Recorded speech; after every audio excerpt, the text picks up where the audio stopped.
नमस्कार। दिन भर की हर खबर का हर अपडेट और फॉलोअप लेकर मैं हाजिर हूं आपके साथ वैभव मिश्रा। खबरों की खबर हो या फिर खबरों पर असर, हमारे संवाददाता खबरों के पीछे दौड़ते हैं दिन भर। ग्राउंड जीरो से सीधी खबर बताएंगे हमारे तमाम जनता रिपोर्टर। टोक्यो पैरालंपिक में भारत का शानदार प्रदर्शन लगातार जारी है। जहां अगर सोमवार की बात करें तो सोमवार को भारत की झोली में 2 स्वर्ण पदक मिले थे। वहीं अगर आज की बात करें तो आज भी भारत को एक कांस्य पदक मिला है, जो कि फरीदाबाद के सिंहराज ने शूटिंग में जीता है। जिसके बाद अब भारत के टोक्यो पैरालंपिक में टोटल 8 पदक हो चुके हैं, जिसमें से 3 गोल्ड पदक हैं। तो टोक्यो पैरालंपिक में भारत का शानदार प्रदर्शन लगातार जारी है, जिसमें अब भारत की झोली में 8 मेडल आ चुके हैं। तो वहीं सोमवार का दिन तो भारत के लिए बेहद ही यादगार रहा, जहां भारत ने एक ही दिन में 2 स्वर्ण पदक अपने नाम किए। तो वहीं आज भी भारत को एक कांस्य पदक मिला, जो कि निशानेबाजी में सिंहराज ने जीता। आपको बता दें कि भारत के इस प्रदर्शन की बदौलत अब भारत पदक तालिका में 45वें नंबर पर काबिज हो गया है। अफगानिस्तान में तालिबान का पूरी तरीके से कब्जा हो चुका है। अफगानिस्तान यूं कहे तो अब तालिबान के हवाले है। हर तरफ तालिबान ही तालिबान आपको नजर आएंगे। उनके लड़के, उनके लड़ाकू, आतंकियों ने पूरे तालिबान को घेर लिया है। तो वहीं दूसरी तरफ सभी देशों की सेना अपने अपने वतन वापस लौट चुकी है। अब सवाल यही है कि तालिबान किस तरीके से अफगानिस्तान को हैंडल करता है, किस तरीके से अपनी सरकार चलाता है। सबकी नजरें अब तालिबानियों के ऊपर बनी हुई है। अफगानिस्तान से 20 सालों बाद अमेरिकी सैनिकों की पूरी तरह वापसी के साथ ही अफगानिस्तान के पुराने दिन भी वापस आ गए हैं। आपको बता दें कि अफगानिस्तान से अमेरिका समेत कई देशों ने अपनी अपनी सेनाएं बुला ली हैं और अपने लोगों को अफगानिस्तान से निकाला गया। अफगानिस्तान पूरी तरह से तालिबान के हवाले है। अफगानिस्तान में तालिबान का राज स्थापित होने के बाद भारत की अध्यक्षता में संयुक्त राष्ट्र सुरक्षा परिषद की एक अहम बैठक हुई। इस बैठक में सुरक्षा परिषद ने प्रस्ताव पारित कर तालिबान को मान्यता नहीं देने की बात कही। इस प्रस्ताव को पारित कराने में भारत की अहम भूमिका रही। इस प्रस्ताव को पारित करते हुए सुरक्षा परिषद ने कहा कि अफगानिस्तान की धरती का इस्तेमाल आतंकवाद या फिर किसी भी देश के खिलाफ नहीं होना चाहिए। इस बैठक में रूस और चीन ने हिस्सा नहीं लिया। अफगानिस्तान में तालिबान का राज स्थापित होने के बाद देश को जमीन का इस्तेमाल किसी और देश के खिलाफ न हो, इस मांग को लेकर संयुक्त राष्ट्र सुरक्षा परिषद में प्रस्ताव पास हुआ। इस प्रस्ताव को पारित कराने में भारत की अहम भूमिका रही। प्रस्ताव में सदस्य देशों ने तालिबान को मान्यता नहीं देने की बात कही। संयुक्त राष्ट्र सुरक्षा परिषद ने प्रस्ताव पारित करते हुए कहा कि तालिबान को अपने वादों पर खरा उतरना चाहिए और सुनिश्चित करना जरूरी है कि अफगानिस्तान की धरती का इस्तेमाल किसी भी देश के खिलाफ न हो पाए। हौसले बुलंद हो तो शरीर की अक्षमता भी घुटने टेक देती है। ऐसा ही कर दिखाया है बल्लभगढ़ के ऊंचा गांव में रहने वाले सिंहराज अधाना ने। मात्र 4 साल में ही देश के लिए मेहनत करके राष्ट्रीय और अंतर्राष्ट्रीय स्तर पर मेडलों के ढेर लगा दिए और आज टोक्यो में पैरालंपिक टूर्नामेंट में 10 मीटर शूटिंग में निशाना लगाते हुए उन्होंने देश के लिए ब्रॉन्ज मेडल जीता। सिंहराज अधाना की उपलब्धि पर उसके परिजन खुशी से झूम उठे और देशवासियों को बधाई दी। सुबह से ही पूरे गांव में खुशी का माहौल है। बारिश के बावजूद लोग उन्हें बधाइयां दे रहे हैं। चारों तरफ ढोल बजाए जा रहे हैं, मिठाइयां बांटी जा रही हैं। अब आने वाली 4 सितंबर को 50 मीटर शूटिंग में निशाना लगाया जाएगा। सुप्रीम कोर्ट में आज 9 जजों को एक साथ पद और गोपनीयता की शपथ दिलाई गई। सुप्रीम कोर्ट के इतिहास में ऐसा पहली बार हो रहा है कि एक साथ 9 जजों ने शपथ ग्रहण किया, जिनमें 3 महिला जज भी शामिल है। चीफ जस्टिस ने जिन जजों को शपथ ग्रहण करवाया उनमें जितेंद्र और हेमा कोहली समेत कई नाम भी शामिल हैं। तो सुप्रीम कोर्ट में आज 9 जजों को एक साथ पद और गोपनीयता की शपथ दिलाई गई। सुप्रीम कोर्ट के इतिहास में ऐसा पहली बार हो रहा है कि एक साथ 9 जजों को शपथ दिलाई गई, जिनमें 3 महिलाएं जज शामिल हैं। आपको बता दें कि खास बात यह है कि सुप्रीम कोर्ट में 3 महिला जजों ने पहली बार शपथ ली है। मुख्य न्यायाधीश एनवी रमन्ना ने जिन जजों को शपथ दिलाई उनमें जस्टिस जितेंद्र कुमार माहेश्वरी, हेमा कोहली समेत कई नाम शामिल हैं। इनमें से जस्टिस बीवी नागरत्ना एक ऐसी जज हैं जो 2027 के आसपास देश की मुख्य न्यायाधीश बनेंगी। हालांकि उनका कार्यकाल काफी संक्षिप्त होगा। आपको बता दें कि पहली बार ऐसा हुआ है कि शपथ ग्रहण समारोह सुप्रीम कोर्ट परिसर के बाहर आयोजित किया गया। बताया जा रहा है कि कॉलेजियम ने ही इन 9 नामों की सिफारिश की थी। फिर केंद्र सरकार की मंजूरी मिलने के बाद राष्ट्रपति रामनाथ कोविंद ने भी इसको हरी झंडी दिखाई। उत्तर प्रदेश का विधानसभा चुनाव करीब है।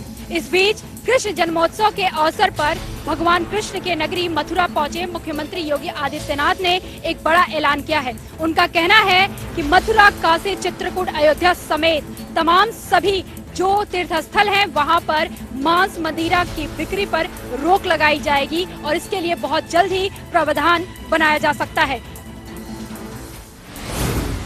30 अगस्त को 200 करोड़ रुपए की मनी लॉन्ड्रिंग से जुड़े एक मामले में बॉलीवुड एक्ट्रेस जैकलीन से ईडी ने लंबी पूछताछ की। इस दौरान जैकलीन ने कई अहम खुलासे किए हैं। बताया जा रहा है कि जैकलीन खुद इस धोखाधड़ी के रैकेट में शिकार बन गई है। 30 अगस्त को 200 करोड़ रुपए की मनी लॉन्ड्रिंग से जुड़े एक मामले में बॉलीवुड एक्ट्रेस जैकलीन फर्नांडीज से ईडी ने लंबी पूछताछ की। इस दौरान जैकलीन ने कई अहम खुलासे किए। बताया जा रहा है कि जैकलीन खुद इस धोखाधड़ी के रैकेट का शिकार बन गई है। भारत में कोरोना का खतरा अभी भी बरकरार है। अगर विशेषज्ञों की माने तो अगले 2 महीनों में हमें कोरोना की तीसरी लहर देखने को मिल सकती है, यानी कि सितंबर और अक्टूबर में हमें कोरोना की तीसरी लहर चरम पर नजर आएगी, जहां लगभग 2 लाख से ज्यादा आंकड़े हो सकते हैं। अगर बात करें प्रधानमंत्री नरेंद्र मोदी की, तो उन्होंने कहा है हमने 2 लहरों को भी मात दी है, तो वहीं तीसरी लहर को मात देने में हम बिल्कुल पीछे नहीं हटेंगे। भारत में कोरोना वायरस की तीसरी लहर अक्टूबर और नवंबर के बीच चरम पर हो सकती है, लेकिन इसकी तीव्रता दूसरे चरण की तुलना में काफी कम होगी। हालांकि आपको बात करें तो टीकाकरण की, तो भारत में टीकाकरण बहुत तेजी से आगे बढ़ रहा है। पूर्व मुख्यमंत्री और नेता विपक्ष भूपेंद्र सिंह हुड्डा ने कांग्रेस के विधायकों के एक प्रतिनिधिमंडल के साथ हरियाणा के राज्यपाल बंडारू दत्तात्रेय से हल्की बारिश होने की वजह से लोगों को गर्मी से राहत तो मिली है, लेकिन जल भराव होने की वजह से ट्रैफिक की रफ्तार धीमी पड़ गई है। आपको बता दें कि अगर बात की जाए महाराष्ट्र की, तो महाराष्ट्र में भी बारिश की सिलसिला जारी है। तो वहीं मौसम विभाग का कहना है कि 4 सितंबर तक हल्की हल्की बारिश होगी। राष्ट्रीय राजधानी दिल्ली समेत उत्तर भारत के अधिकतर राज्यों में मौसम का मिजाज बदला नजर आ रहा है। दिल्ली एनसीआर में रुक रुक कर तेज बारिश हो रही है, तो वहीं बारिश ने लोगों को गर्मी से राहत दी है। लेकिन भारी बारिश के कारण दिल्ली एनसीआर में कई जगहों पर जलभराव से ट्रैफिक की रफ्तार सुस्त पड़ी रही। तो वहीं मौसम विभाग ने अपने पूर्वानुमान में 4 सितंबर तक हल्की हल्की बारिश होने की संभावना जताई है। वहीं अगर मुंबई की बात करें तो मुंबई में भी बारिश का सिलसिला रुक रुक कर जारी है। कई दिनों से पड़ रही गर्मी के बाद आज मौसम में अचानक बदलाव हुआ और बारिश काली घटा के साथ बारिश शुरू हो गई, जहां की लोगों को राहत मिली है। लोगों का कहना है कि गर्मी से राहत जरूर मिली है, लेकिन किसानों को भी इस बारिश से काफी फायदा हुआ है, क्योंकि किसानों की ज्वार, ईख और धान की फसल सूखी जा रही थी। जिन इलाकों में पानी नहीं भरा था, उन इलाकों में फसल को पानी की जरूरत थी और इस बारिश से उसकी पूर्ति हुई है। वहीं किसानों का कहना है कि कुछ बीमारियां जो है कपास और धान की फसल में हो गई थी, जिससे इस बारिश से वो बीमारी खत्म हो जाएगी। वहीं किसानों का मानना है कि यह बारिश किसान के लिए सोना लेकर आई है, क्योंकि किसान की बम्पर पैदावार होगी। सनौली यमुना बॉर्डर क्षेत्र में आज 15 दिनों बाद हुई बरसात से जहां लोगों को राहत मिली है, वहीं जनजीवन भी अस्त व्यस्त हुआ है। बता दें कि सनौली यमुना बॉर्डर के आसपास मालका हल्के में आज जमकर बरसात हुई है।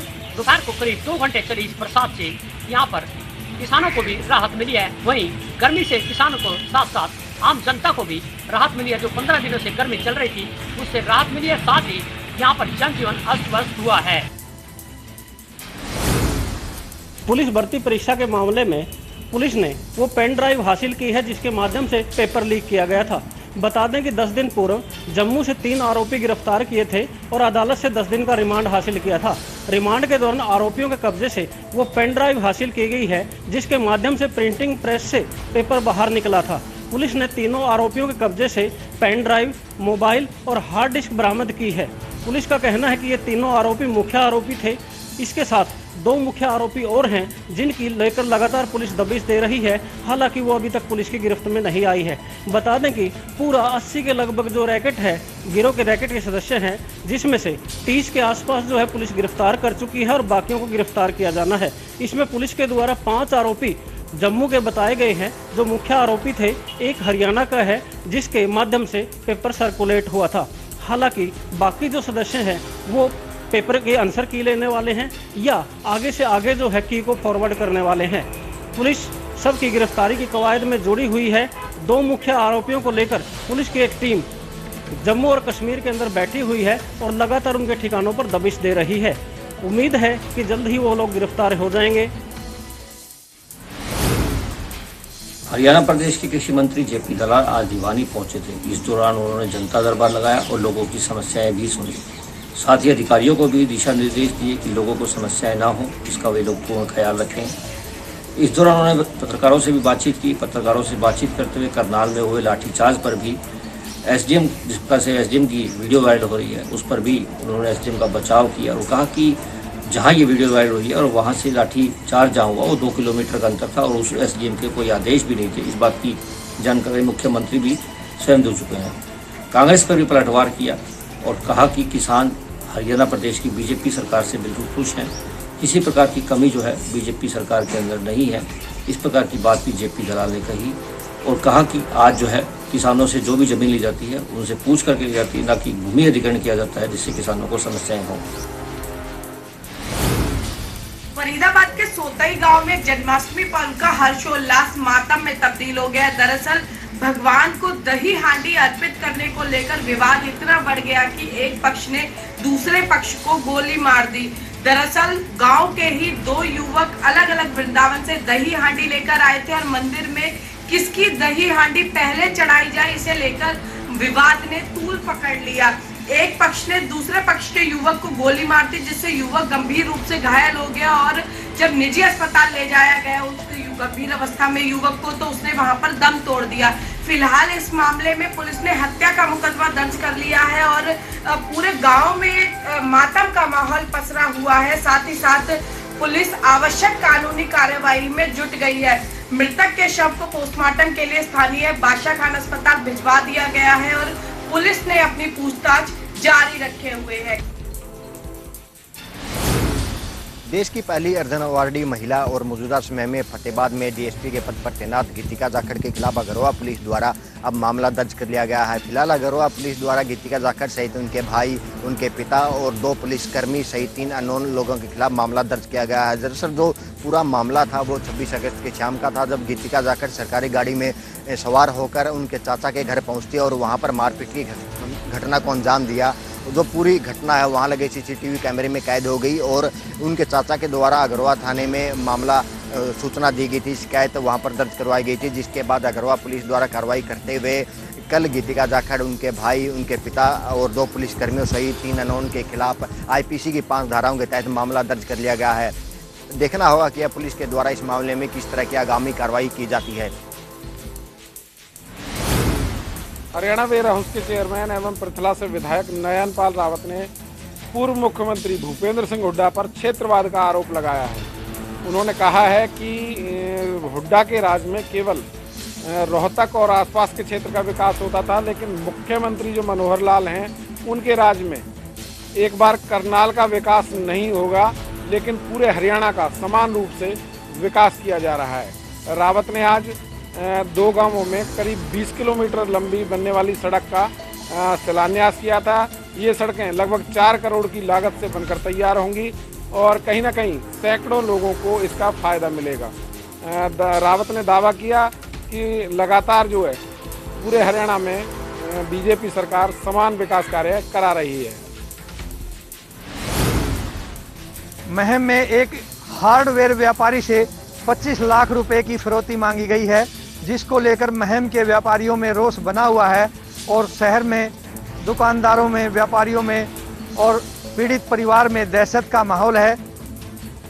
और ये जो फिरौती है ये व्हाट्सएप मैसेज के जरिए मांगी गई है और जो हार्डवेयर व्यापारी है, हार्डवेयर व्यापारी के मोबाइल पर एक मैसेज आता है और उस मैसेज में लिखा होता है कि या तो हमें 1 सप्ताह के भीतर 25 लाख रुपए दे दें, वरना एक सप्ताह बाद जो भी व्यक्ति दुकान के काउंटर पर बैठा मिलेगा उसे गोली मार दी जाएगी। शहर के व्यापारी महम थाना इंचार्ज से मिले हैं और पुलिस से गुहार लगाई है कि जल्द ही बदमाशों को काबू किया जाएगा और मामले की तफ्तीश में पुलिस जुट गई है। कोरोना कहर के बाद अब फतेहाबाद जिले में डेंगू ने अपने पैर पसारने शुरू कर दिए हैं। वहीं अगर फतेहाबाद जिले की बात की जाए तो फतेहाबाद जिले में अब तक 4 डेंगू के मामले सामने आए हैं, जिसमें से एक स्वास्थ्य विभाग का कर्मचारी भी पीड़ित मिला है। स्वास्थ्य विभाग द्वारा फतेहाबाद जिले में करीबन 1.5 लाख घरों का सर्वे करवाया गया था, जिसमें से 943 घरों में डेंगू का लार्वा मिला है। वहीं स्वास्थ्य विभाग द्वारा इन घरों को नोटिस जारी कर उनसे जवाब मांगा गया है कि उन्होंने अपने घरों की सफाई क्यों नहीं की। वहीं स्वास्थ्य विभाग के अधिकारियों ने आम जनता से अपील की है कि वे अपने घरों की सफाई रखें ताकि डेंगू जैसी बीमारी से बचा जा सके। कलानौर में गोगा नवमी महोत्सव बड़ी धूमधाम के साथ मनाया जा रहा है। यहाँ मंदिर में सुबह से ही भक्तों की भीड़ बाबा के दर्शनों को लेकर जुटी हुई है। मंदिर प्रधान का कहना है कि अब तक हजारों की संख्या में भक्तजन बाबा के दर्शन कर चुके हैं। वहीं मंदिर की ओर से मेले का आयोजन भी किया गया है, जिसमें लोग खरीदारी करने में जुटे हुए हैं। गन्ने की फसल पर टॉप बोरर अटैक। दरअसल टॉप बोरर कीट का अटैक इन दिनों गन्ने की फसल पर हो रहा है, जिसने किसानों की चिंता बढ़ा दी है। अगर हम बात करें तो यमुनानगर के आसपास के जिलों में जहां पर गन्ने की फसल अधिक होती है, वहां पर इस कीट से जो है गन्ने के अंदर बीमारी फैलती जा रही है। वहीं किसानों का कहना है कि इससे जो है उत्पादन के साथ साथ जो बढ़ाव है चीनी उत्पादन में भी काफी प्रभाव पड़ सकता है। फिलहाल किसानों का मानना है कि जिस तरीके से ये बीमारी फैल रही है उन्हें लाखों का नुकसान इससे होगा। वहीं कृषि विशेषज्ञों की माने तो मौसम की वजह से ऐसा हो रहा है और शुरुआत में किसानों ने गन्ने की फसल पर ध्यान नहीं दिया, जिससे कि जो है ये कीट लगातार जो है गन्ने के अंदर फैलता गया और कई जगह पर 10 से 20% तक गन्ने की फसल खराब हुई है। वहीं कृषि विशेषज्ञों का ये कहना है कि जिस प्रकार से इस बार बरसात कम हुई है और मौसम में उमस आ जाती है, उसके बाद गन्ने की पत्तियों के अंदर जो है कीड़ा लग जाता है, उसके चलते ही ये जो टॉप बोरर अटैक था वो गन्ने पर हुआ है। फिलहाल किसान इससे बचाव के लिए जिस गन्ने के अंदर जो है कीड़ा लगा है उसको अगर निकाल देंगे तो जो आगे जो फसल है गन्ने की वो इससे प्रभावित नहीं होगी। लेकिन कहीं ना कहीं इस टॉप बोरर अटैक ने किसानों की चिंता बढ़ा दी है। पुलिस द्वारा रात भर गश्त करने के दावे खोखले साबित हो रहे हैं। जिला सचिवालय, एसपी तथा डीएसपी निवास के बिल्कुल साथ सेक्टर 1 में स्थित एक जनरल स्टोर की दुकान का रात को चोर स्टर उखाड़ते हैं और उसमें चोरी करने के बाद उसमें आग लगा देते हैं।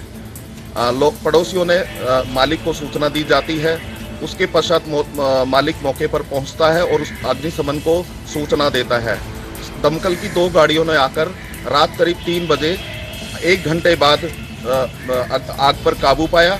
उसके बाद पुलिस को सूचना दी गई, पुलिस भी मौके पर पहुंची। करीब 3 लाख से 5 लाख रुपए तक का सामान जलकर राख हो गया। पुलिस का कहना है कि जल्दी ही आरोपियों को गिरफ्तार कर लिया जाएगा। महेंद्रगढ़ में यादव सभा द्वारा सामाजिक समरसता को लेकर जन्माष्टमी पर्व मनाया गया। उन्होंने इस अवसर के ऊपर एक सामाजिक समरसता का कार्यक्रम आयोजित किया, जिसमें विभिन्न विचारधाराओं के विभिन्न राजनीतिक विचारधाराओं के लोगों को एक ही मंच पर एकत्रित करके कार्यक्रम को मनाया। इस कार्यक्रम के अंदर अलवर से सांसद महंत बालकनाथ ने बतौर मुख्य अतिथि शिरकत की, जबकि पूर्व शिक्षा मंत्री रामविलास शर्मा, हल्का विधायक राव दान सिंह, अटेली से विधायक सीताराम यादव, कोसली से विधायक लक्ष्मण सिंह यादव विशिष्ट अतिथि के रूप में उपस्थित रहे। इस कार्यक्रम की अध्यक्षता यादव सभा के प्रधान डॉक्टर प्रेमराज यादव ने की। पुलिस द्वारा रात भर गश्त करने के दावे खोखले साबित हो रहे हैं। जिला सचिवालय, एसपी तथा डीएसपी निवास के बिल्कुल साथ सेक्टर 1 में स्थित एक जनरल स्टोर की दुकान का रात को चोर स्टर उखाड़ते हैं और उसमें चोरी करने के बाद उसमें आग लगा देते हैं। लोग पड़ोसियों ने मालिक को सूचना दी जाती है। उसके पश्चात मालिक मौके पर पहुंचता है और उस अग्निशमन को सूचना देता है। दमकल की 2 गाड़ियों ने आकर रात करीब 3 बजे 1 घंटे बाद आग पर काबू पाया। उसके बाद पुलिस को सूचना दी गई, पुलिस भी मौके पर पहुंची। करीब 3 लाख से 5 लाख रुपए तक का सामान जलकर राख हो गया। पुलिस का कहना है कि जल्दी ही आरोपियों को गिरफ्तार कर लिया जाएगा। चोर जो सीसीटीवी के डीवीआर है उसको भी लेकर फरार हो गए। यह चलिए, जनता रिपोर्टर में फिलहाल के लिए इतना ही। रुकेंगे एक बहुत छोटे से ब्रेक के लिए, कहीं जाएगा नहीं। जनता न्यूज़ पर खबरों का सफर लगातार जारी रहेगा। नमस्कार।